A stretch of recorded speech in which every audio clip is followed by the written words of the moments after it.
bumabiyahe, pwedeng gawan niya ng paraan. Oo naman, Mars. Katulad itong si Thea, ginamit ang oras wisely at nag-aral ng Japanese language na Nihonggo. Oh, wow! At ile-level up pa niya ang umaga natin sa pagluluto niya ngayon na may energy or energy. Energy. Oh. Ano daw? Ayan. Let's see. Thea, ano bang handa mo for us?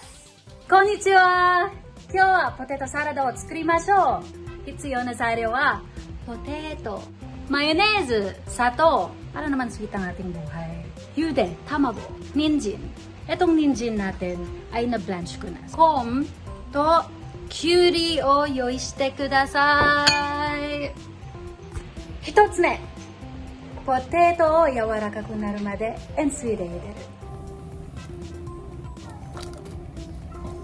二つ目、マヨネーズ、砂糖、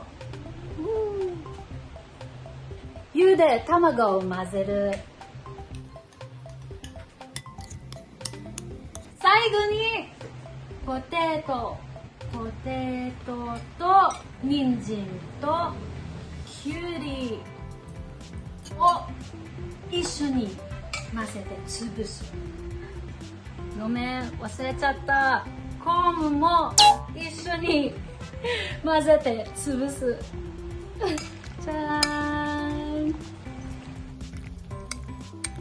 はーい。これでポテトサラダを作った料理の完成です。イエーイ。美味しい。Ang galing mo, Thea! Nakakatuwa! Grabe, Thea! Ang saya panoorin ng ginawa mo. Yung totoo, niloloko mo lang ba kami? Or, kasi, ang galing mo, ha? Mars, even the expression, yung tono, yung energy, it's Japanese. Yung tono, yung accent. Yeah! Thea, ang galing. Teka, bakit mo ba naisip mag-Nihonggo? Parang nung bata pa kasi ako, mahilig na talaga ako sa anime, everything Japan, nahilig na ako dyan. And nung first year ako, naisipan ko na bakit nga hindi ko i-try pag-aralan. So nag-self-study ako from siguro 2009 until 2015. Self-study lang. Tapos nag-enroll na ako dun sa friend ko. Tapos, mas dun ko naintindihan yung Nihonggo. Pero hanggang ngayon, basic pa lang yung alam ko. Yung nakita niyo dyan sa video, nagpatulong ako actually magpa-translate para, syempre, legit. Baka mamaya, mali-mali na pala yung sinasabi ko. Mabash ka. Ay nako, alam mo na. Totoo! Pero paano mo siya napapractice? Meron ka bang nakakausap? Ayun, nakapag-solo trip ako sa Japan noong 2019. Tapos, kahit 1 or 2 weeks ka lang na nandun, Okay.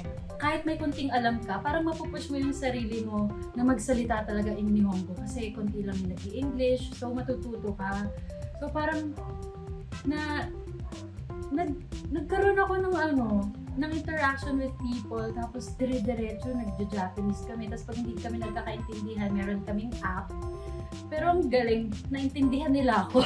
Wow, Thea, that's amazing! Ano yung nasasabi mo na isang diretso na Wow! Hindi siya nakaka-wow, pero expression din siya ng mga Japanese. Tapos, depende sa mood, Okay, go. naiiba yung meaning. Yabai. Yun yung word, yabai. Y-A-B-A-I. It means parang hala sa atin. Expression siya, okay. Mm-mm. So, paano siya binibitawan? Like, how do you say it? Kunyari, nasarapan, yabai. Parang sabihin, OMG, ang sarap. Yun yung ibig sabihin niya. So, or minsan pag, kunyari, may nangyaring masama o hindi inaasahan, yabai. Parang, Hello. Parang ganun. Get. Okay. Iba-iba yung uses niya, Mars.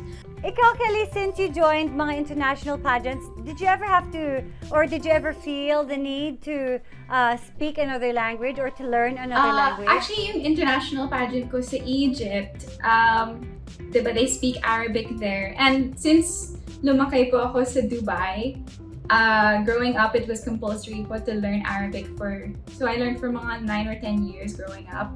medyo nakalimutan ko yung Arabic knowledge ko. But then when I went to Egypt, it was coming back bit by bit.